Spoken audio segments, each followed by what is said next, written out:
자, 2022년 5급 피셋 언어논리. 자, 뿌듯합니다. 마수진 언어논리. 이렇게 해서 제가 이번에 기출 해설이랑 뭐 총평에 대해서 간단하게 조금 간단하다기보다는 뭔가 사실은 그렇잖아요. 글을 읽지 못하는 사람은 없지만 대체 이거 핵심이 어딨어? 아니면 이걸 조금 핵심을 빨리빨리 볼 수 있는 거. 그다음에 제가 굉장히 추구하는 건 하나예요. 항상 지향하는 거죠. 자, 글을 한 번 읽을 때 굉장히 정확하고 머리에 남게 읽어야 된다라는 거. 그 방법을 알려드리고 싶은 거예요. 그래서 한 번 읽었을 때 선택지를 보면 이 선택지가 어디에 있었어? 라는 게 머릿속에 바로 떠올라서 그 부분을 찾아갈 수 있게 제가 그거를 만들어드리고 싶어요. 그것만 된다 그러면 사실은 여기에 나와 있는 문제의 80%는 정확하고 빠르게 푸실 수 있을 거라고 저는 감히 장담합니다. 진짜예요. 네, 그래서 오늘 그거를 조금 말씀드릴게요. 자, 그래서 첫 번째 영역은 살펴봤더니 아무래도 처음부터 이제 갑자기 언어논리 이렇게 논리 파트가 나오면 당황하실 걸 배려했던 것 같아요. 그래서 사실적인 이해 순서대로 나오고 있어요. 그래서 사실적 이해에서 세부 정보 내용을 이해하는 것과 추론 문제 두 파트로 나뉘는 것 같은데요. 자, 사실적 이해에서 세부 정보 파악하는 거. 이거 굉장히 싫어하시는 분들 많지만 사실 이건 굉장히 땡큐 문제예요. 이유가 있죠. 이거는 생각하라는 게 아니에요. 그냥 네가 글을 제대로 읽었니? 그러면 정답을 금방 찾을 수 있어. 줄게 라는 그런 문제가 되는 거예요. 자, 볼까요? 자, 첫 번째부터 볼게요. 자,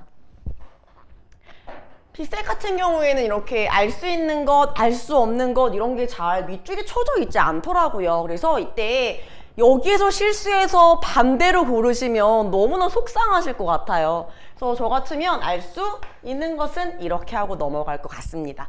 자, 한번 같이 그럼 본문 방금 전에 제가 수업할 전에 말씀드렸던 6가지 기억하세요.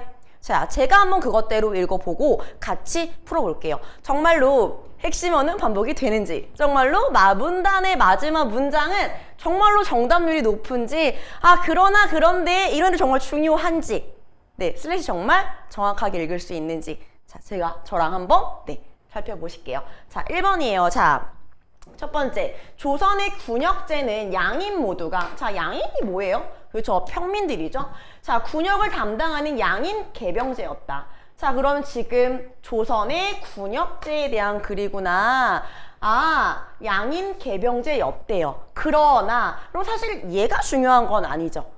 나왔잖아요, 드디어. 뭐라고? 그러나 양인 중 양반이 관료 또는 예비관료라는 이유로 군역에서 빠져나가고 상민 평민이에요. 자, 상민 또한 군역 부담을 회피하는 풍조가 일었다. 자, 첫 번째 읽었어요. 자, 첫 번째 문단일 거예요, 이거. 자, 문단을 읽었을 때 핵심은 이 글은 조선의 군역제에 대한 글이야. 근데 지금 문제가 생겼어. 양반이 관료나 예비관료라는 이유로 자꾸만 군역에서 빠져나가서 이제 평민들도 군역을 피하려는 이런 분위기가, 문제가 발생하게 됐대요. 자, 이제 두 번째 문제 한번 가볼까요? 군역 문제가 심각해지자 이랬어요. 그럼 첫 번째 문단에서 말한 건 바로 이 군역 문제예요. 이게 심각해지자 이에 대한 여러 대책이 제기되었다. 자, 여러 대책이 뭔가요? 대안이 지금부터 나오겠다는 거예요. 자, 크게 보면 뭐 세부적으로 보면 나누어 보면 말씀드렸던 뭐가 나왔어요? 지금부터 철저한 구분이 나왔어요. 근데 피셋은 거의 구분이 2가지라고 말씀을 드렸던 거 기억하시죠? 자, 그런 점 한번 볼게요. 균등한 군역 부과를 실현하려는 대변통과 하나가 대변통이네요. 자, 상민의 군역 부담을 줄임으로써 폐단을 완화하려는, 폐단을 좀 낮추려는, 폐단이 뭐예요? 문제점을 완화시키려는 소변통으로 나눌 수 있다. 그럼 지금부터 저희가 나눠야 되는 거 몇 가지예요? 크게 2가지죠. 그래서 저는 한 번에 볼 수 있게 대변통에는 동그라미를 할게요. 소변통에는 세모를 할게요. 자, 지금 대변통은 모두 다 똑같이 군역 부과를 실현시키려는 거. 이런 건 나중에 찾아보셔야 되는 부분이에요. 지금 뭐 외운다거나 이걸 막 암기한다거나 그런 게 아니라 대변통은 균등한 근육부가, 그 다음에 소변통은 근육 부담을 줄여주면서 폐단을 줄이려는 거 이렇게요. 자, 그 다음에 볼게요. 전자의 예로는, 그럼 전자가 뭐예요? 대변통의 예죠. 그럼 대변통은 호포론, 구포론, 결포론이 있고 이랬어요. 그럼 대변통 동그라미 쳤잖아요. 그럼 지금부터 호포론, 구포론, 결포론, 얘네는 동그라미 표시를 할 거예요. 후자로는, 후자가 뭐죠? 소변통이죠. 간필론과 간필, 결포론이 있다. 자, 하고 호포로는, 자, 이러면 글에 이제 예측 가능하세요? 지금부터 하나씩 설명을 해주겠구나. 이거는 이해한다기보다 여기에 핵심 개념이 뭔지 밑줄 다 치시지 마시고 중요한 것만 치셔서 내가 나중에 다시 와서 확인을 해야 하는 부분이겠구나 라고 생각을 하시면 될 것 같아요. 자, 일단은 호포로는 저는 동그라미 할게요. 대변통부터 당연히 나오겠죠. 대변통의 첫 번째가 뭐였어요? 호포론. 그 다음엔 구포론 나올 거고요. 그 다음에 결포론 나올 거예요. 네. 자, 볼게요. 호포로는 신분에 관계없이. 자, 그러면 신분에 관계없대요. 신분 상관없대요. 양반이든 평민이든 상관없는 거예요. 식구수에 따라 가호, 집의 수에서 집을요. 집가자의 집호자죠. 자, 집들을 몇 등급으로 나누고 그 등급에 따라 군포를 부과하자는 주장이었다. 자, 어떠어떠한 주장이다 이렇게 나누어졌을 때, 자, 뭐뭐라는 거야, 뭐뭐라는 주장이다 라고 나오면 이거 밑줄 치셔야 돼요. 그러면 호포로는 신분관계 없이 등급에 따라 군포를 부과하자. 이게 호포론이에요. 자, 이는 신분에 관계없이 부과한다는 점에서 파격적인 것이었지만, 그럼 중요한 건 어디 있나요? 그랬지만, 하지만 여기가 지금 중요해요. 자, 집에 등급을 적용한다 하더라도 집집마다 부담이 균등, 똑같이 평등할 수, 균일할 수, 그러니까 평등한 거죠. 없다는 문제가 있었다. 자, 그러면 이때 문제점이 나왔어요. 장점도 있지만 뭐가? 집집마다 부담이 똑같을 수 없다는 문제가 생겼네요. 자, 구포론은 그 다음 대변통의 두 번째 구포론이 나왔어요. 귀천을 막론하고 16세 이상의 모든 남녀에게 군포를 거두자는 주장이었다. 자, 그러면 호포론과 구포론, 구포로는 상하귀천, 귀하고 천한 거 상관없이 여기가 밑줄이죠. 16세 이상의 모든 남녀에게 거두자. 이게 구포론. 자, 그 다음에 결포론은요, 대변통의 마지막이에요. 토지를 소유한 자에게만 토지 소유 면적에 따라 차등 있게 군포를 거두자는 것이 없다. 자, 그러면 이때 결포로는 뭐죠? 토지를 소유한 사람한테만 걷게 된다라는 거예요. 토지가 없으면 안 내도 된다는 거죠. 자, 그래서 면적에 따라 이렇게 차등 있게 군포를 거두자. 자, 결포로는 경제 능력에 따라 군포를 징수, 걷어서 조세 징수의 합리성을 기할 수 있으면 물론, 이렇게 물론 또한 이렇게 나오면 플러스 해주시면 돼요. 그러면 결포로는 이걸 할 수 있고요. 플러스 공평한 조세 부담의 이상에 가장 가까운 방안이었구나. 저 왜 지금 여기에 이렇게 자세히 봐요? 마지막 문장이잖아요. 그죠? 문제 풀 때 해결해야 되는 게 있을 거예요. 그럼 여기까지 딱 읽었어요. 저는 지금 수업을 하니까 하나만 짚어드리자면 얘네 셋을 물어보고 비교하는 선택지가 하나 있죠. 자, 서민한테 누가 더 좋으냐라는 거. 자, 그러면 제일 좋은 건 뭘까요? 제일 이렇게 문제를 조금 해결할 수 있는 건 당연히 결포론이에요. 두 번 말했고, 결포론은 땅이 있는 사람한테만 부과를 하는 거잖아요. 그러니까 땅이 없어서 힘든 사람에게는 부과하지 않는 거니까 결포론이 가장 그렇고, 자, 그 다음에는 뭐일 것 같나요? 호포론이나 구포론. 신분 상관없이 식구 수에 따라서 등급으로 나누는 거랑, 구포론 16세 이상의 모든 남녀에게 거두자. 자, 서민의 입장에선 당연히 호포론보다 구포론이 좀 더 부담이 됐겠죠. 귀천을 막론하고 16살 이상이면 다 받겠다고 얘기를 하니까요. 그래서 결포론, 그 다음이 호포론, 그 다음이 구포론. 자, 이 순서가 될 것 같아요. 서민이 가장 좋아했던 거, 그 다음에 가장 부담을 느꼈던 거, 이렇게 정리를 해볼 수도 있고, 근데 저는 사실 글을 읽을 때 이렇게 정리를 실전에서는 이렇게 하라고 하진 않아요. 왜냐면 선택지에 나와 있는 것만 가서 확인하면 되는 거거든요. 굳이 내가 이 글들을 다 정리해 나가면서 보게 될 필요는 없을 것 같아요. 저 같은 경우는 한번 정확하게 읽고 선택지에 있는 걸 바로 적용해라 라고 말씀을 드리고 싶네요. 자, 일단 이제 그래서 첫 번째 문단 끝났어요. 그럼 첫 번째 문단의 핵심이 뭐죠? 대변통에 관한 거죠. 그죠? 자, 그러나 이랬어요. 중요한 거 나왔어요. 두 번째 문단에 핵심이 있을 수 있다는 얘기죠. 문단 처음에 그러나 대변통의 실시는 양반의 특권을 폐지하는 것이었기 때문에 양반층이 강력히 저항하였다. 양반층이 좋아했대요, 싫어했대요? 싫어했대요. 이유는 양반의 특권을 폐지하는 거기 때문에. 자, 그럼 첫 번째 문단에서 말한 게 대변통의 실시예요. 이거 양반이 싫어했다라고요. 자, 이에 상민이 내는 군포를 줄여줘서 그들의 고통을 완화시켜주자는 간필론이 대안으로 떠올랐다.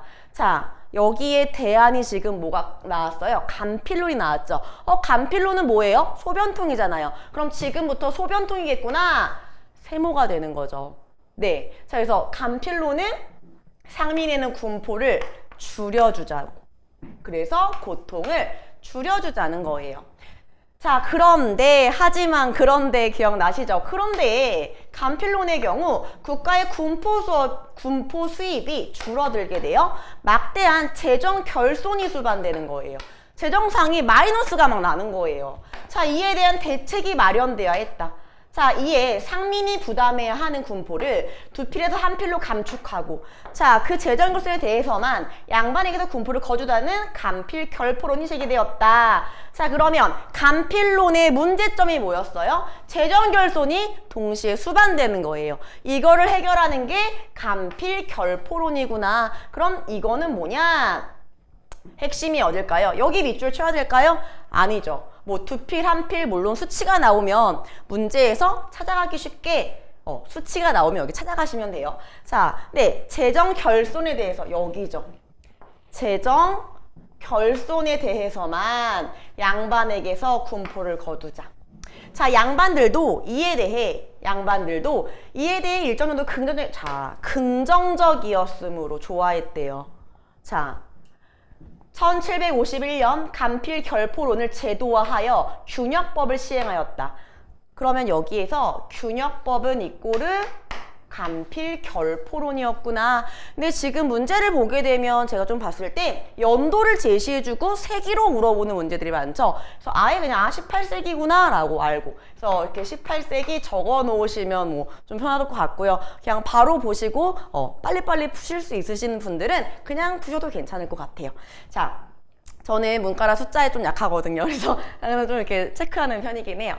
자, 그러나 균역법은 양반층을 군역 대상자로 온전하게 포괄한 것이 아니었다 이랬어요.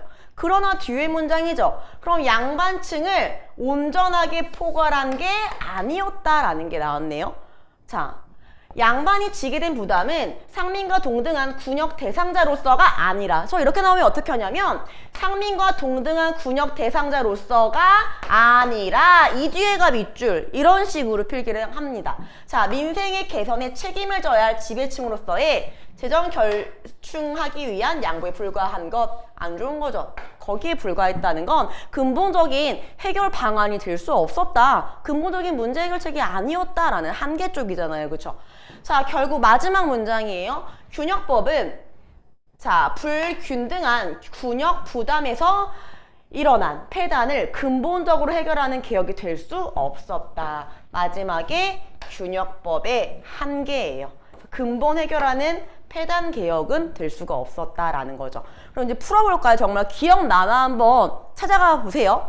자, 구포론보다 결포론을 시행하는 것이 양인의 군포보다 더 컸다 했어요. 전 이렇게 정리를 해놨지만 이건 제가 선택지를 먼저 봤기 때문에 정리를 했던 거예요. 근데 정리를 하지 않았다 그러면 여기에서 구포론, 구포론 여기 있구나. 자, 그 다음에 결포론 여기 있구나. 이거 두 개 체크한 데 가보시는 거예요. 자, 군포보다는 누가 더 컸을까요? 당연히 구포론이 더 컸겠죠. 자, 결포론은 돈이 있는 애들만 내라고 이렇게 얘기를 하는 거고, 근데 구포론 같은 경우에는 16세 이상이면 모두 다 내라 이렇게 얘기를 하는 거잖아요. 당연히 그러면 양인의 입장에서는 구포론이 좀 더 부담이 컸으니까 1번은 틀린 선지예요. 자, 2번 볼게요. 양반들은 호포론이나 구포론에 비해서, 자, 얘네들 둘 다 뭐예요? 이거 다 대변통이죠. 근데 대변통에 비해 간필 결포론의 우호적이 뭐예요? 좋아한다는 거잖아요. 그렇죠? 자, 그러면 간필 결포론은 소변통이었잖아요. 입장을 보였다. 자, 답 2번이죠. 2번 어디요? 여기요. 자, 그러나 대변통의 실시는 저항했대요. 자, 근데 이 간필 결포론이 제기되었을 때 양반들도 긍정적, 좋아했대요. 긍정적이다, 좋아했다, 우호적이다. 답 2번이죠. 자, 이게 실전이었다. 그럼 3, 4, 5번 읽지 않습니다. 네, 과감하게. 저는 국어는 자신감이라고 생각해요. 이때 자신감이라는 건 근거 없는 자신감이 아니라 나는 공부를 많이 했기 때문에, 사실은 여러분들 공부 정말 많이 하시죠. 그렇죠? 자, 그래서 자신이 선택한 답.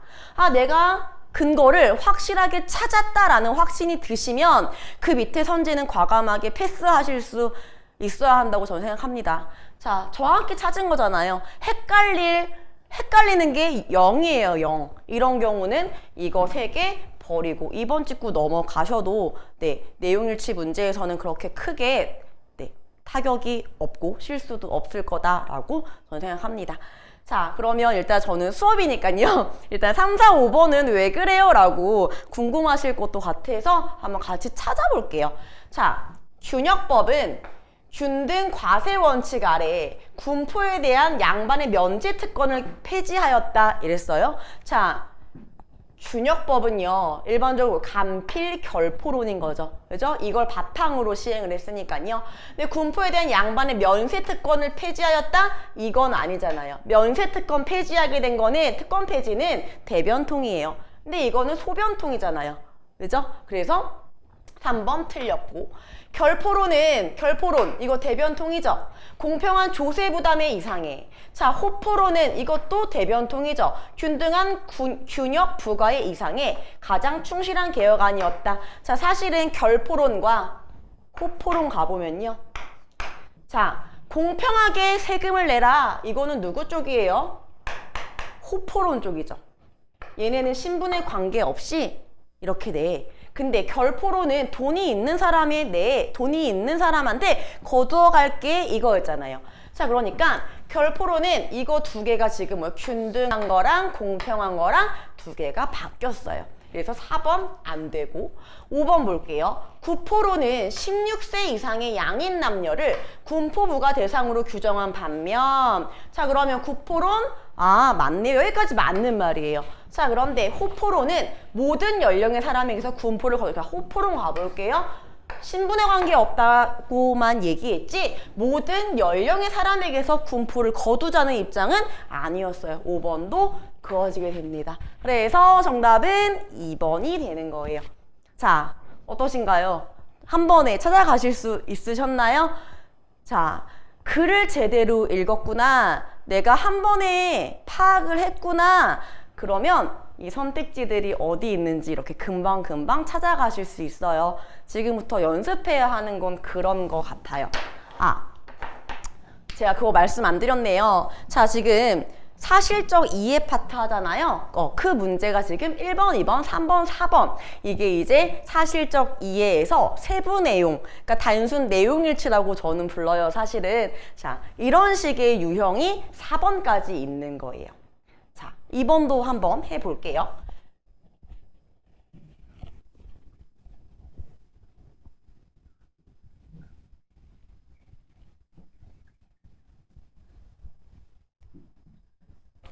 자, 두 번째 같은 경우도 똑같이 읽을 수가 있어요. 오히려 첫 번째보다 두 번째가 정보량이 좀 더 많은 케이스예요. 자, 이런 경우에 체크를 아무리 최소화시켜서 하겠다라고 하셨어도 막상 이제 이런 단어를 떠올려서 가시는 게 가장 빠르거든요. 그래서 저 같은 경우에는 단어 중에 조금 특이한 애들은 기억에 좀 남잖아요. 그래서 가장 특이하고 내가 가장 잘 찾아갈 수 있는 것부터 가게 됩니다. 자, 읽어볼게요. 내용일치 같은 경우에는 뭐 어떤 이런 요소나 이게 아니라 지금 아까 제가 방금 전에 1번 풀었던 것처럼 그렇게 푸시는 연습을 해주시면 잘 푸실 수 있을 거예요. 자, 다음 글에서 알 수 있는 것은 이번에도 알 수 있는 거래요. 내용일치 문제죠. 자, 조선 후기에 백성이 작은 살림집을 짓는 목재 정도는 민간 목재 상인인 목상에게 사줬으면 되었지만, 그럼 이 앞에는 그냥 약간 좀 이렇게 시작하기 전에 이렇게 썰을 푼다고 베이스를 깔아놓는 그 정도요? 그래서 여기 밑줄이면 안 돼요. 자, 하지만 궁궐이나 성곽 건설처럼 여기 밑줄 치시면 안 돼요. 왜냐면 뭐뭐처럼 비유적인 표현이고 예시잖아요. 그럼 예시는 핵심 개념이 될 수 없어요. 기본적으로 구체적인 사례와 일반적인 게 있다면 당연히 구체적인 것보다는 일반적인 게 핵심 개념이라는 건 알고 계실 거라고 생각을 합니다. 그죠? 자, 그래서 대규모 관영 공사에 사용되는 재료는 그럴 수가 없었다. 자, 첫 번째 문장이에요. 자, 그럼 처음에 문장을 읽어봤을 때 지금부터 말하려는 글은 무슨 글이다? 조선 후기 대규모 관영 공사에 사용되는 재료. 이거는 목상에게 살 수가 없었대요. 그럼 지금부터 예측 가능하세요? 지금부터 뭐에 대해서 말할 것 같아요? 대규모 관영공사에 사용되는 재료는 이제 어떻게 구해지는지 목상한테 못 산다고 했으니까 이제 그 방법에 대해서 얘기를 하겠구나라고 예측이 가능할 것 같아요. 자, 볼게요. 정말 그런지. 목상은 되게 수요가 많은, 사실 이런 건 수량 변화예요. 그래서 수요가 많은 작은 목재만 취급했기 때문이다. 관영공사에 필요한 재료는 지금 나왔어요. 관영공사에 필요한 재료, 관영공사에 필요한 재료. 반복됐죠. 그럼 얘 핵심이 맞네요. 그러면 이 재료는 임시건설본부격인 도감에서 직접 구하거나 뭐뭐하거나 그러면 여기 5월, 상당히 5월인 경우에 중요할 때가 있어요. 나라의 물자를 납품하는 공인으로부터 공급받았다. 끊기죠? 자, 그러면 관영공사에서 필요한 재료는 도감이나 공인 둘 중에 하나한테 납품을 받았구나 라는 걸 알 수가 있고요. 자, 공인은 전인과 도고상인으로 나누어지는데 이랬어요. 아, 이런 경우 체크를 어떻게 다르게 해야 되나 어째야 되나 고민이 되실 것 같아요. 자, 이런 경우에 공인은 다시 전인과 도고 상인으로 다시 나누어져요. 이때 헷갈리시면 여기 옆에다가 간단하게 이렇게 적어 두실 수도 있을 것 같아요. 예를 들어 도감 재료 공급은요, 뭐 도감이랑 아니면 공인인데 이 공인은 다시 두 가지로 나온다. 두 가지가 전인과 도고 상인이다 라고 이렇게 볼 수가 있을 것 같아요. 자, 선해청에서 물건값을 선불로 지급하고 납품받는 방식인, 자, 뭐뭐인 정이 떴죠. 원공은 전인이 이랬어요. 그러면 여기에서 여러분 호조에서 후불로 지급하는 방식인 별무는 뭐뭐는 도고상인이 담당했다 이랬죠. 자, 사실은 수량 변화 지문은 대부분 이렇게 대칭되는 문장으로 나오게 돼요. A가 뭐뭐 할 때 B가 뭐뭐 한다 이런 식으로요. 그럼 여기 지금 대칭 보이세요? 네, 어디요? 선해청에서 선불로 지급하고 받는 게 원공, 이건 전인이에요. 자, 그 다음에 호조에서 후불로 지급하고 받는 건 별무인데 얘가 도고상인이 담당했던 거예요. 그럼 여기에 추가를 해주셔도 돼요. 헷갈리실 것 같으면 아, 전인이 원공이구나. 아, 얘는 선불지급이구나. 아, 도고상인은 별무구나. 아, 별무란 애는 후불지급이구나. 네, 물론 여기에 선해청, 호조 떠오르시면 좋지만 안 떠오르신다 그러면 이제 찾아야 되는데 이름 좀 특이하지 않아요? 좀 떠오르긴 했는데 자, 한번 다 읽고 나서 정말 찾아오실 수 있는지 한번 확인해 볼게요. 자, 일단 볼게요. 원공은 시가보다 물건값을 수량보다 나왔죠. 중요해요, 안 중요해요? 되게 중요하죠. 자, 원공은 시가보다, 시중 가격보다, 시장 가격보다요, 물건값을 많이 받을 수 있었지만, 그러면 이 원공들은 시가보다 물건값을 많이 받을 수 있었어요. 비싸게 팔았던 거죠. 자, 근데 1768년에 폐지되었다. 없어진 거네요. 그럼 원공 폐지. 여기에다가 쓰셔도 상관은 없었어요. 원공 폐지는 1768년이니까 18세기에 폐지가 되었구나라는 거. 자, 이후 목재를 비롯한 건축 재료 납품은 도고상인이 전담하게 됐대요. 그러면 이때 원공이 폐지되고 나서 그거는 무조건 도고상인으로 넘어왔구나라고.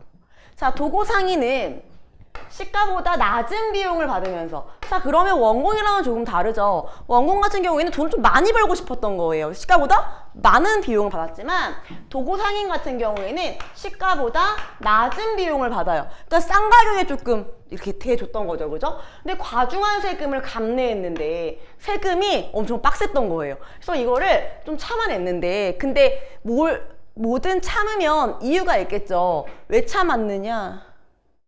왜 참았느냐? 그 이유는 벌목권을 얻기 위해서요. 자, 나무를 함부로 벨 수 없었잖아요. 그러니까 나무매는 권리를 얻기 위해서 중요한 부분은 아니었어요. 자, 마지막 문장 갈게요. 그러나 마지막 문장인데 그러나가 있어요.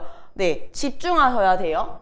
운송기술 발달과 민간 상업 발전에 따라 공인의 경제력은 점점 약화됐어요.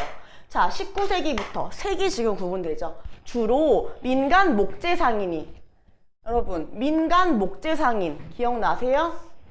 누구였어요? 민간 목재 상인, 목상이었죠. 목상이 관영공사 목재를 공급했다. 그러면 19세기에는 목상이 했구나 이렇게 되는 거죠.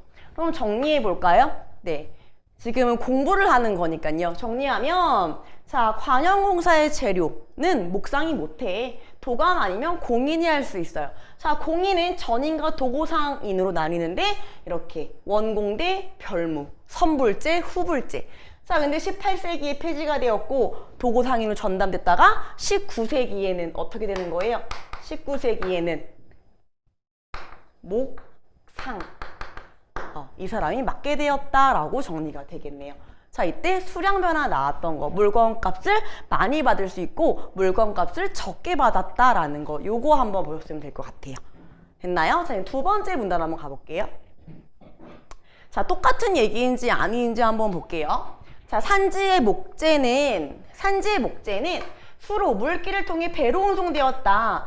아, 지금까지 얘기했던 첫 번째 문단의 핵심은 뭐였어요? 재료를 어디에서 구해? 어떻게 납품받았어? 이런 거였잖아요. 그쵸? 자, 근데 이번에는 첫 번째 문장 화재 제시라고 말씀드렸죠. 이 문단에서 말하고자 하는 건 목재가 수를 통해서 배로 운송됐다. 운송 방법에 대해서 말하려고 하는구나 라고 예측하실 수 있어요. 자, 수로 운송을 맡았던 배는 시기별로 달랐다. 자, 여기에서 예측 또 하나 할 수 있죠. 지금부터 시기별로 이야기해 줄 거야. 그러니까 이렇게 나오게 되면 시기별로 체크를 괄호 표시를 하셔서 나누어 주셔야 돼요. 자, 17세기에는 세곡을 운송하는 조세선이 주로 쓰이고 군선이 동원되기도 했다. 이랬어요. 그럼 17세기 조세선 플러스 군선.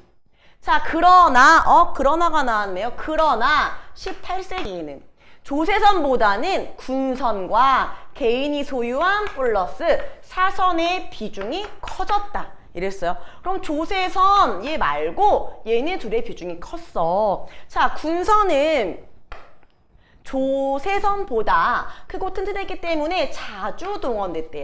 그럼 여기에 군선은 자주 동원되었구나. 자, 그럼에도 불구하고 사실은 우리가 좀 최강이죠. 그럼에도 불구하고 진짜 중요하다는 거잖아요. 그 대상이. 자, 그럼에도 조세선에 의한 건축재료 운송이 완전히 사라지지 않은 것은, 자, 뭐뭐라는 것은 이거 뭐예요? 뭐뭐라는 이유는 이거잖아요. 그렇죠? 그럼 이렇게 딱 묶여야 될 것 같은 느낌이 앞으로 드시게 될 거예요. 그래서 조세선에 의한 건축재료 운송, 조세선 운송이 완전히 사라지지 않았다라는 걸 강조하고 있어요.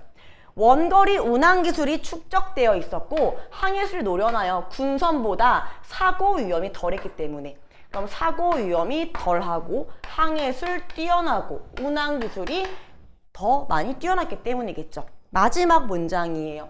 이에 이것 때문에 이 때문에 원거리 운송은 조세선이 담당했다라는 거죠. 됐나요? 그럼 두 번째 문단에서 말하고자 하는 건 운송에 대한 거네요. 시기별로 운송하는 배가 달랐다라는 거예요. 되셨어요? 자, 세 번째 문단 가볼게요. 17세기까지 건축 재료를 내리는 거 하역과 각 창고까지의 운송은 백성들의 부역 노동으로 해결하였지만 1707년이니까 몇 세기죠? 여기 지금 17세기에 나왔죠. 건축재료 하역이나 운송, 백성이었는데 1707년이니까 이거 몇 세기인가요? 18세기죠. 마계를 창설하여 이를 전담시켰다. 자, 그럼 첫 번째 줄 어떻게 요약되세요? 17세기의 하역 운송은 백성, 18세기에는 마계라는 게 창설돼서 얘가 전담을 했다라고. 자, 한편, 저는 한 편이 나오면 판을 갈라고 얘기해요. 딴 얘기하려고 하는 거야, 얘들아. 전환이라고 얘기를 하죠. 다른 얘기야? 그래서 머리에 있는 판을 가라, 이렇게 얘기를 하는데, 관영공사에 필요한 건축 재료를 구하고 운송하는 책임은 영역부장에게 있었는데 이랬어요. 자, 그럼 지금 관영공사에 필요한 재료 구하고 운송 책임 영역부장이라는 사람 처음 나왔죠?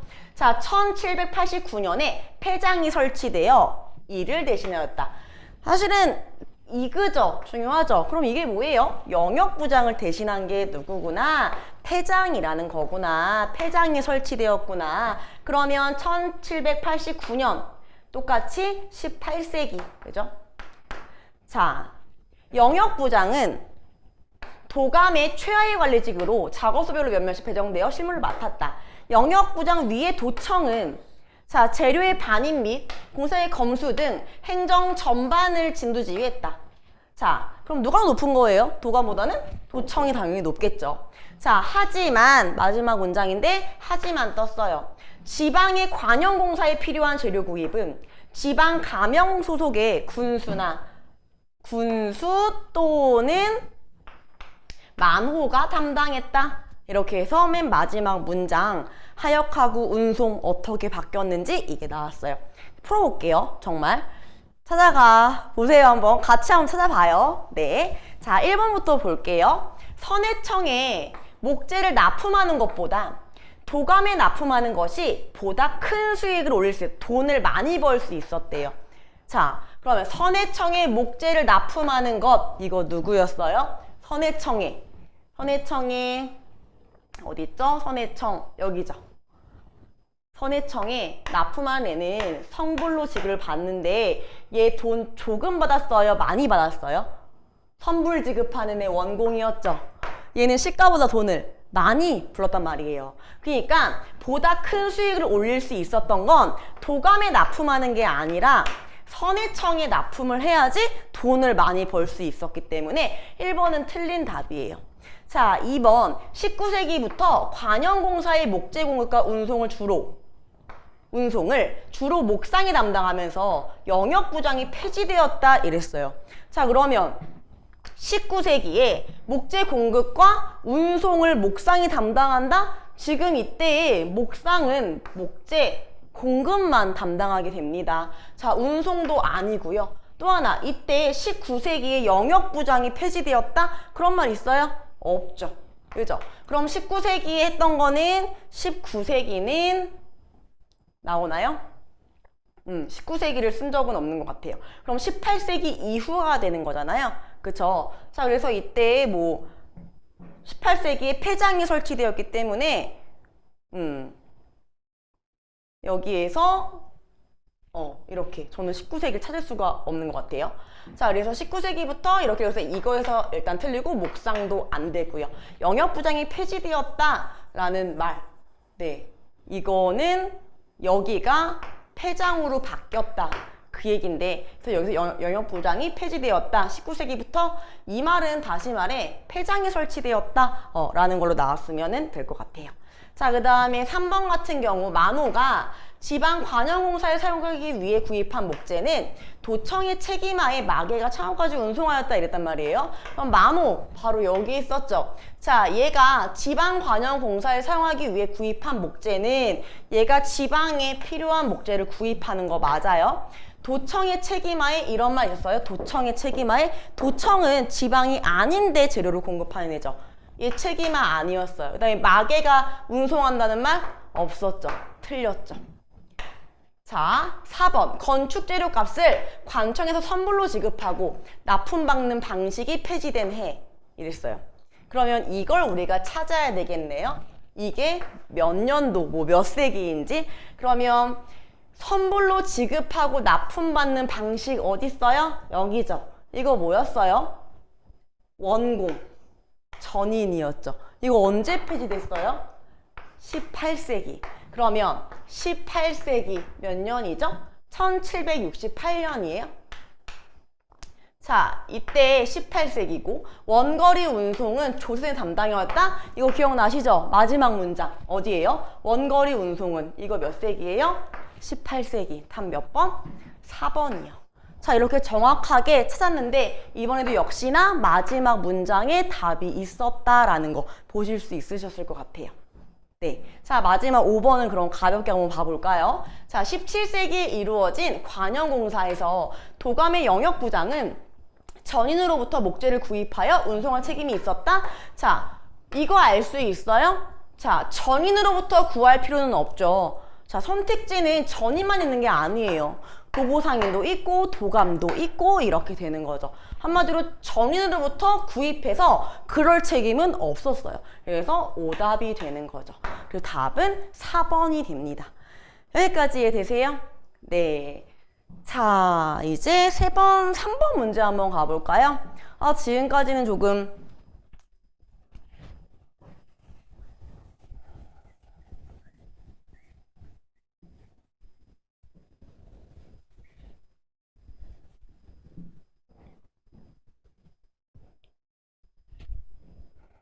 자, 이제 3번 문제 한번 볼게요. 지금까지는 좀 그래도 재미가 있지는 않으셨죠? 근데 저는 심리학 같은 거 나오면 되게 재미있는 것 같아요. 그래서 가장 1, 2, 3, 4번 중에 가장 재미있는 문제가 아닐까라고 생각이 듭니다. 자, 해볼게요. 여러분들 수치심이나 죄책감 같은 거 이런 되게 부정적인 감정이구나라는 건 다들 알고 계시죠? 그죠? 자, 보겠습니다. 알 수 있는 거예요, 이번에도. 수치심과 죄책감의 유발 원인과 상황들을 살펴보면 이랬어요. 근데 정말 땡큐 문제 맞죠? 네, 왜요? 대놓고 내가 지금부터 수치심이랑 죄책감 얘네 두 개가 핵심 개념이야. 이거를 중심으로 읽어줄래? 이렇게 되는 글이에요. 잘 해볼게요. 자, 살펴보면 두 감정은 그것들을 발생시키는 내용이나 상황이 있어서 그다지 차이가 나지 않는다 이랬어요. 그럼 차이가 나지 않는다라는 말을 바꾸면 이건 뭐야? 비슷한 감정이야 라는 거네요. 그럼 지금부터 얘네 차이점이 아니라 뭐에 대해 나올 거라는 거예요? 공통점에 대해서 나올 거라는 걸 의미해요. 자, 발달 심리학자 루이스에 따르면 사실은 이렇게 심리학자, 이론가, 사상가 이런 게 나오면 원래는 체크가 들어가야 되는 게 맞지만 피셋 같은 경우에는 그렇지 않은 경우가 좀 더 많은 것 같아요. 그래서 굳이 이렇게 이 사람의 의견, 이 사람에 관한 글이라면 몰라도 그게 아니라 뒷받침하는 거다라 그러면 그냥 가볍게 읽어주셔도 괜찮을 것 같아요.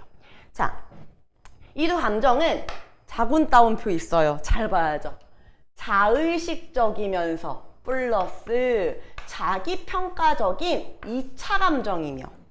그럼 이게 무슨 말일까요? 내가 의식하는 거고 나에 대한 평가를 하고 난 2차 감정, 두 번째 드는 감정이란 얘기예요.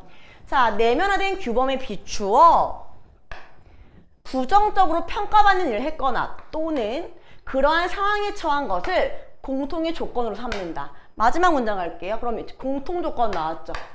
두 감정이 다른 종류의 감정들과 경계를 이루며 한 번 더 나옵니다. 함께 묶일 수 있는 이유이다. 함께 묶일 수 있는 이유란 얘기는요. 왜 그래요? 공통 조건이 있기 때문이에요. 둘 다 내가 뭔가 내면화된 내 마음속에 있는 규범에 비추어 봤을 때 좀 이렇게 부정적으로 평가하는 일을 한 것 같고 그다음에 아니면 그런 상황에 처해 있을 때 수치심과 죄책감 같은 걸 느끼게 된다고 얘기를 하고 있어요. 그죠? 자, 두 번째 문단 가볼까요? 자, 그러나가 떴어요. 그러나, 사실 그러나는 대조인 거잖아요. 그죠? 자, 이 두 가지 감정은 어떤 측면에서는 확연히 구분된다. 구분. 그럼 지금부터 뭐에 대해 얘기할 거라는 거예요? 차이점에 대해서 얘기를 할 거라는 거예요. 자, 먼저 두 감정의 가장 근본적인 차이는 가장 뭐뭐하다. 이런 것도 약간 수량변화 느낌이 있는데 아직은 느낌 안 오시죠? 자, 가장 근본적인 차이가 있어요.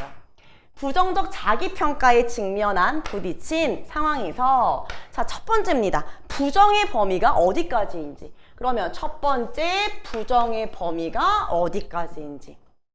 자, 그리고 이 상황을 어떻게 심리적으로 처리하는지 등에서 극명하게 확실하게 드러난다. 그럼 두 번째는 어디예요? 이 상황을 심리적으로 처리하는 방법. 이게 두 번째 차이점이라는 거예요. 그럼 이제부터 예측 가능하신가요? 1번, 2번 하나씩 순서대로 설명을 할 거예요. 자, 이게 예시가 나올 수도 있고요. 그럼 예시 같은 건 이해를 돕기 위해서 제시를 해준 거기 때문에 빠르게 넘어가실 수도 있어요.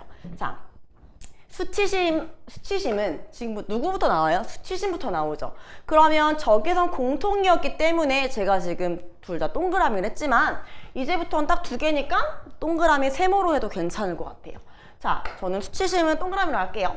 수치심은 자, 부정적인 자신을 향해서, 죄책감은 자신이 한 부정적인 행위를 향해서 심리적 공격의 방향을 맞춘다. 그래서 굉장히 중요한 거 나왔죠. 수치심은 부정적인 자기 자신이 범위인 거예요. 부정의 범위가 나인 거예요. 나 전체. 근데 죄책감이라는 건 내가 한 부정적인 행위가 포커스가 있는 거죠.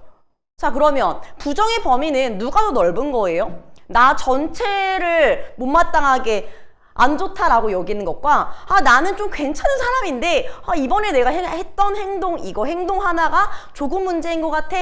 이거랑요. 당연히 전자가 더 부정의 범위가 넓죠. 여기에서 하나 찾아요. 부정의 범위가 어디까지인지 봤을 때, 자, 이때는 수치심이랑 죄책감이 있으면 수치심이 부정 범위가 훨씬 넓겠구나라는 거예요. 네. 자, 그러다 보니 자아의 입장에서 볼 때, 자아가 뭐예요? 내 입장에서 봤을 때, 왜냐하면 이거는 자의식적이고 자기평가적인 2차 감정이기 때문에 내 자아가 한 번 더 보게 됩니다. 자아의 입장에서 볼 때 수치심은 자아에 대한 전반적인 공격이 돼요. 지금 수량 변화 막 나와요. 자, 자아에 대한 전체 공격인 거, 전부 공격하는 거죠. 충격이 크고 거기에서 벗어나기도 어렵다. 그럼 이건 사실은 위아래로 하는 것도 좋고 OX도 상관이 없을 것 같아요. 이에 반해 이거 진짜 땡큐예요. 땡큐 문제예요. 왜냐면 이렇게 대놓고 이에 반해서 이런 무조건 대줘야 수치심의 반대가 다 죄책감이라는 걸 사실 알 수가 있어요. 읽지 않아도 체크만 빠르게 할 수 있는 거거든요. 죄책감은 자신이 한 그 행위에 초점이 맞춰서 자아에 대한 전반적인 문제가 아니라 행위와 관련된 자아의 부분적인 문제가 되므로 타격도 낮고 해결 방안을 찾는 것도 용이 쉽다. 마지막 문장이었어요. 그렇죠? 그럼 철저하게 둘이 뭐야? 대조가 되는구나 라는 걸 파악할 수 있었죠. 되셨나요? 그러면 여기서 저는 이렇게 그냥 읽어요. 수치심, 타격 크다, 못 벗어나. 죄책감, 내 행동이 문제야? 금방 벗어날 수 있어. 이 정도요. 자, 그 다음 가볼게요. 위와 같은 두 감정의 서로 다른 자기평가 방식은요. 아, 지금부터 서로 다른 자기평가 방식은 이게 지금 이거예요. 그죠? 자의 사후 감정, 일이 일어난 뒤의 감정 상태 및 행동 방식이 상당히 다른 모습을 보여준대요. 자, 그러면 지금까지 얘기해 준 건 부정의 범위, 그다음에 자기 평가 방식에 대해서 얘기를 했어. 자, 그 다음에 이야기를 해줄 건 바로 이거야. 이렇게. 두 번째, 어디죠? 심리적으로 처리하는 방식에 대해서 이제 얘기를 해주려고 해요. 자, 그럼 빠르게 볼까요? 자, 이번엔 죄책감이 먼저 나왔어요. 죄책감 세모였죠? 죄책감은 부정적 평가의 원인이 된 특정한 잘못이나 실수 등을 숨기지 않고 교정, 보상, 원상복구하는 데 집중하며 다른 사람에게 자신 잘못을 상담하기도 하는 등 참 적극적인 방식을 통해 부정된 자아를 수정하고 재구성한다. 반면에 나왔어요. 그럼 반면에 지금부터는 수치심에 대한 거겠구나. 자신의 정체성과 존재 가치가 부정적으로 노출되어서 감당하기 어려울 정도의 심적 부담을 느끼는 수치심이 주체는, 그럼 수치심은 어떻대요? 굉장히 심적 부담이 크대요. 감당하기 어려울 정도로. 자, 강한 심리적 불안 상태에 놓이게 된다. 그러면 심리적 불안 상태가 어떻다? 강하다. 강하다라는 거 이렇게 화살 표시로 해주시면 좀 더 빠르고 좀 정확하게 보실 수 있어요. 자, 그러므로 자신에 대한 부정적 평가를 만회하기보다, 자, 부정적 평가를 만회하는 거 아니고 이 뒤에 윗줄이죠. 자, 은폐나 회피를 목적으로 하는 심리적 방어 기제를 동원하여, 자, 그럼 심리적 방어 기제. 수치심은 은폐나 회피죠. 그러면요, 죄책감은요, 방어 기제가 만회하려는 거예요. 그러니까 지금 이런 방어 기제를 동원하여. 이 만회하는 건 죄책감이구나. 아, 은폐나 회피하는 건 수치심이구나. 이렇게 찾아보시면 되죠. 보통 이렇게 상반된 경우에 한쪽에서 뭐뭐보다는 이거야 라고 얘기를 했다면 뭐뭐보다 얘가 좀 아니라고 말하는 건 반대측인 경우가 많아요. 자, 자신에 대한 스스로의 부정이 더 이상 진행되는 것을 차단하기도 한다. 자, 이렇게 됐어요. 자, 1번부터 볼게요. 수치심을 느끼는 사람과 죄책감을 느끼는 사람 중 잘못을 감추려는 사람은 여기에서 어떤 단어가 떠오르셔야 됐어요? 은폐라는 게 떠오르셔야 됐었죠. 드러내는 사람보다 자기 평가에서 부정하는 범위가 넓다 이랬어요. 그러면 잘못을 감추려는 사람, 은폐 누구예요? 은폐 여기 있죠. 이거 누구였어요? 수치심을 느낀 사람이었죠. 그죠? 자, 그러면 수치심과 죄책감 중 수치심을 느끼는 사람은 자기 평가에서 부정 범위가 어땠죠? 쟤보다는 넓었죠. 이유는요, 자아가 봤을 때 나의 전반적인 문제, 내 자신이 문제인 게 수치심. 아, 이 행동 하나가 문제네? 이게 죄책감이었어요. 답 몇 번이에요? 1번이죠. 그러면 시간이 없어요. 우리는 답을 찾았는데 100% 완벽하게 찾았는데 혹시나 해서 2, 3, 4, 5를 뒤질 필요가 없으신 거예요. 시간 줄이셔야죠. 자, 이거는 사실은 이것도 시뮬레이션을 많이 돌려볼 거라고 생각을 합니다. 수능처럼요. 자, 그렇기 때문에 정해진 시간 내에 좀 더 그래도 좀 어려운 문제 쪽에 시간을 투자하시고 싶으시다면 이렇게 사실적인 독해 파트에 있어서는 정확하게 찾는 연습 찾았으면 다른 선택지에 미련 두시지 않고 쿨하게 가야 된다라고 또 한번 강조를 하게 되네요. 자, 수업이니까 또 전화 한번 또 봐볼게요. 자, 2번 볼게요. 자아가 직면한 부정적 상황에서 자의식적이고 자기평가적인 감정들이 작동시키는 심리적 방어 기제가 동일했어요? 아니었죠. 자, 수치심은 뭐였어요? 은폐나 회피. 자, 반면에 죄책감은 만회하려는 거였어요. 막 상담도 하고 되게 적극적으로 나오게 되죠. 틀렸어요, 2번. 자, 부정적 상황을 평가하는 자아는 심리적 불안 상태에서 벗어나기 위해 행위자와 행위를 분리한다? 자, 부정적 상황을 평가하는 자아는 수치심도 있고 죄책감도 있어요. 근데 여기에서 벗어나기 위해서 분리한다는 말 나오지 않았었죠. 왜? 이거는 자의식적이고 자기평가적인 2차 감정이에요. 내가 평가하는 거거든요. 행위자인 내 자신의 자아가 행동을 평가하는 거라서 분리하는 게 아니에요. 틀렸죠? 4번 볼게요. 수치심은 부정적 상황에서 심리적 충격을 크게 받는 성향의 사람 느끼는 자아.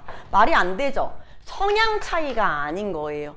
그죠? 수치심으로 인해서 느끼게 되는 감정, 자기 평가 방식에 있는 거지. 자, 이거는 어떤 사람의 성향 자체가 아니고 이거는 크게 받는다라는 결과가 되는 거라서 4번도 틀렸고요. 5번 죄책감은 수치심과 다르게 이렇게 달리 나오면 이렇게 막 다르게 이렇게 하는 편이긴 해요. 자, 다르게 그럼 죄책감은 외부 규범에 반하는 부정적인 일을 했을 때도 발생한다. 이거 달리예요? 아니죠. 그리고 달리가 아니라 얘네 둘의 공통점 둘 다가 돼야 됐었죠.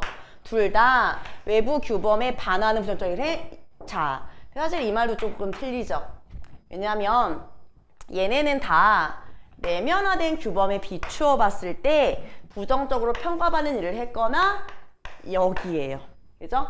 이것도 지금 첫 번째 문단의 끝에 있죠. 그죠? 자, 그래서 얘도 틀렸고 달리도 틀렸고 둘 다 내면화된 규범에 비추어 봤을 때 부정적인 평가받는 일을 했다거나 그런 상황에 놓여 있는 거를 얘기합니다. 셨나요? 자, 그래서 5번도 그어지고 답은 1번이요. 자, 이렇게 1번으로 딱 찍을 수가 있는데 그게 되게 딱 보여주기 쉽게 딱 나오는 글이다. 사실 이거는 1분 이내로 해결하실 수 있으시는 문제, 땡큐 문제가 됩니다. 자, 재밌으신가요? 네, 일단은 그다음 4번 문제를 한번 또 볼게요. 사실적 이해 마지막 문제일 것 같아요. 오늘 준비한 건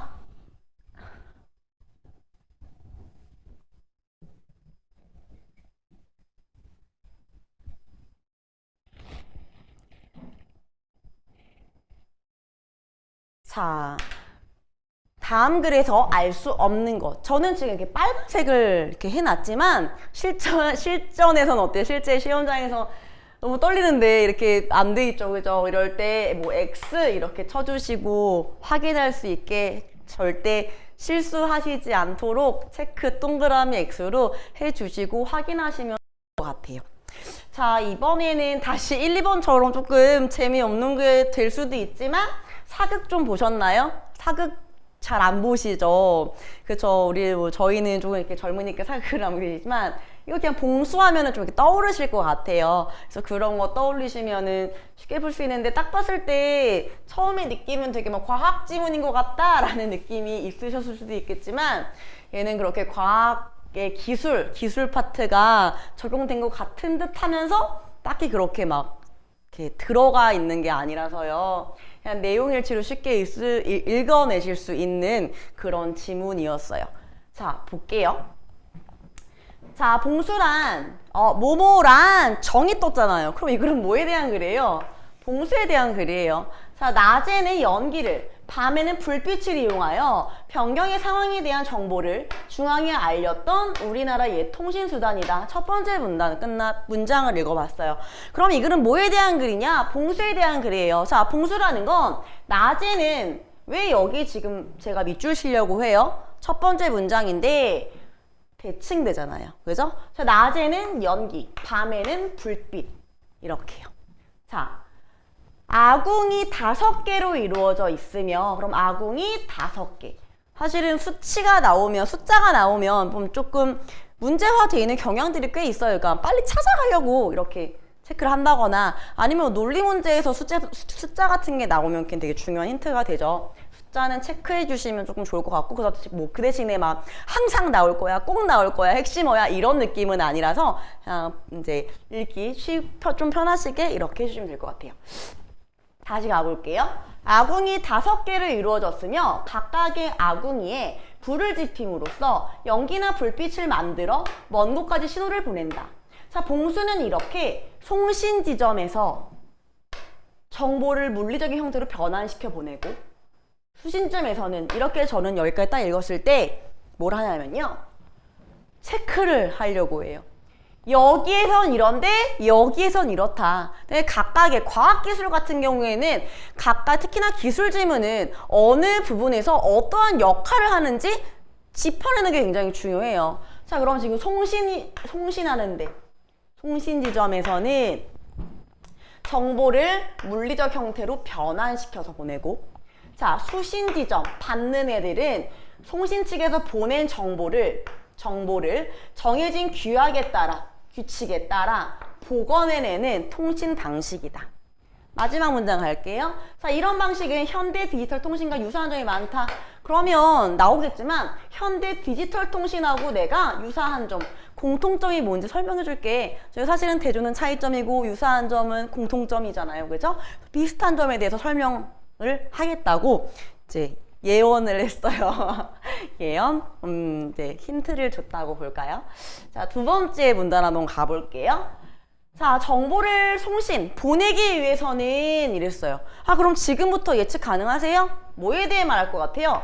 송신하기 위해서 어떤 과정을 거쳐야 되는지, 과연 송신은 어떻게 이루어지는지 그거에 대해 설명할 것 같은 그런 약간의 삘이 느껴지셨으면 이제 성공적이에요. 자, 송신하기 위해서는, 자, 먼저 첫 번째예요. 보내려고 하는 정보를 송수신자가 합의한 일정한 규칙에 의거하여 부호로 변환시켜야 하는데 이랬어요. 이를 뭐라고 한다? 부호화 과정이라고 해. 그러면 가장 첫 번째 단계가 부호화 과정이라는 거야. 자, 얘네는 이 정보를 둘 다 합의한 규칙에 따라서 부호로 변환시켜야 되는데 그게 부호화 과정이야. 자, 규칙을 그럼 둘 다 약속을 해야 되는 거예요. 네, 그죠? 자, 디지털 통신에서는 아까 유사하다고 했잖아요. 여기에서는 정보를 불연속적인 신호 체계를 통해 보내기 때문에 부호화는 표본화 및 이산화 두 단계의 과정을 거쳐 이루어진다. 이랬어요. 아, 그럼 부호화 과정을 해야 되는데 부호화는 표본화 플러스 이산화 두 단계의 과정을 거쳐야 돼 라고 얘기를 해줬죠. 자, 여기에서 표본화는 이렇게 뭐뭐로 이루어져 있고 과정에서 한 단계 이런 게 나오면 다 하나씩 설명해 줘요, 여러분. 그러면 우리는 체크만 하면 돼요. 표본화는 정보에서 주요한 대목만을 추려내요. 불연속적인 것으로 바꾸는 과정이다. 그러면 표본화라는 건 주요 대목만 추려서 불연속적인 것으로 바꾸는. 자, 이산화란 바로 나와요. 이산화라는 건 표본화 과정을 거친 정보를, 어떤 정보요? 이거 표본화 거친 정보를 이진수 또는 자연수 등 불연속적인 신호체계에 대응시키는 과정이다. 아, 불연속적인 게 뭔지 좀 과학적 약간 좀 어려운 말 같았는데, 이진수나 자연수로 불연속적인 신호체계에 대응시키는 거. 자, 이렇게 마지막 문장이에요. 부호화된 정보는, 그럼 부호화 끝났죠.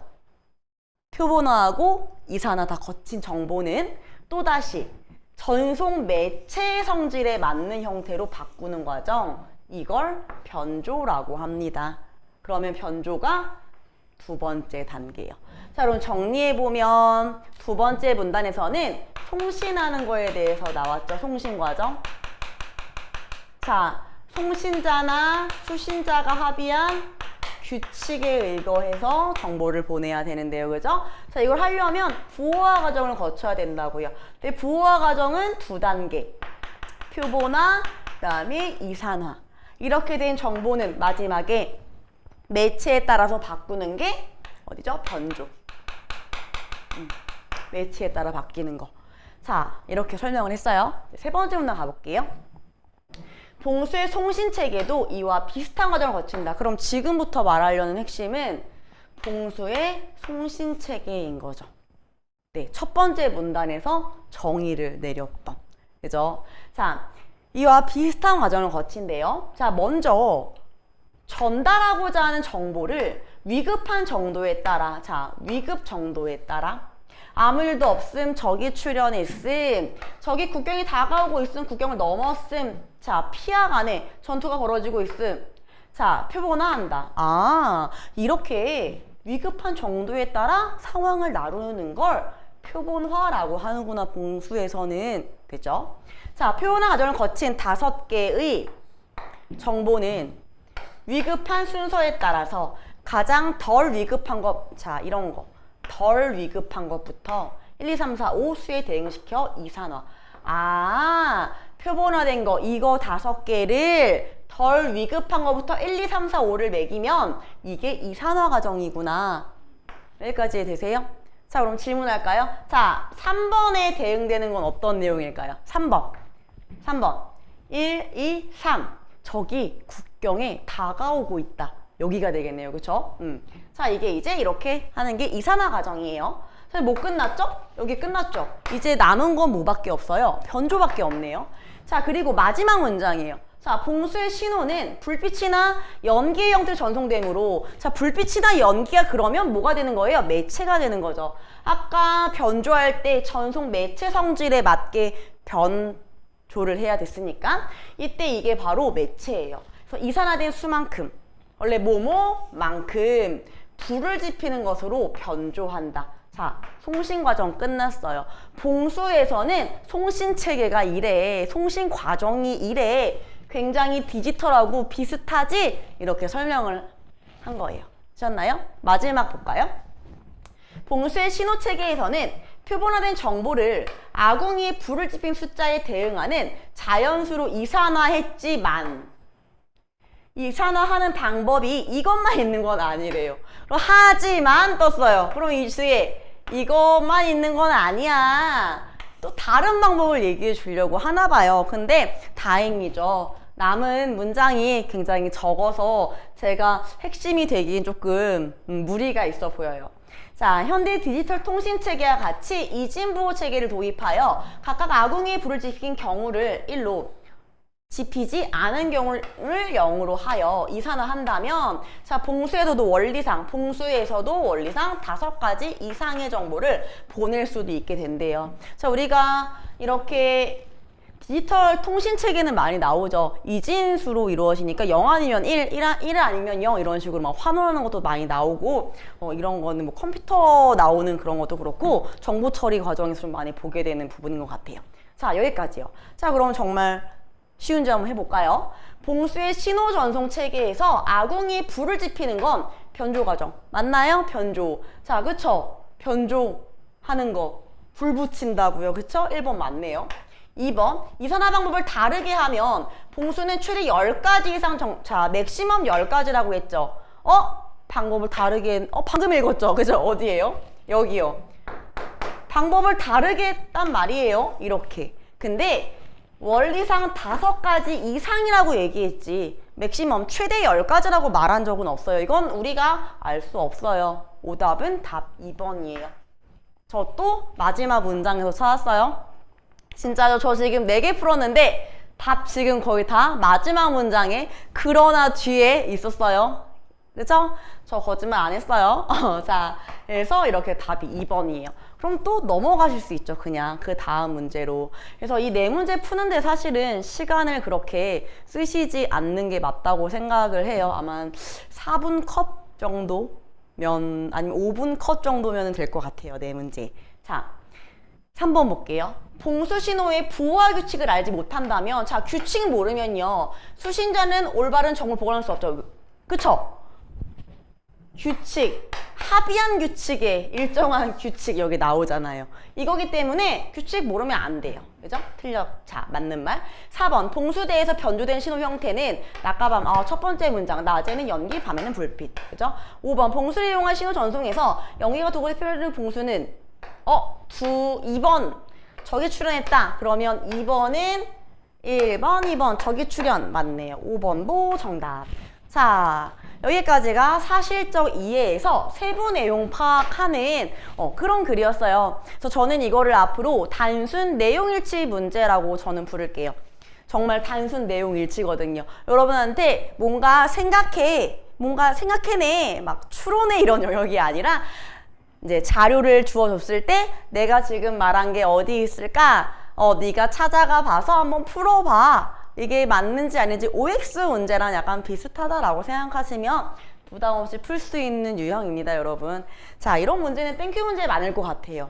네, 이번에 어려웠으면 내년도 비슷하거나 조금 더 어려워질 수 있을 것 같은데 제가 좀 걱정이 되는 건 지금은 이렇게 땡큐 문제들이 4문제 이상이 조금 있다면 요즘에 조금 변화되는 건 이제 똑같은 땡큐 문제 느낌인데 지금은 이렇게 여기 있는 문장을 그대로 쓰잖아요. 사용을 하고 있잖아요.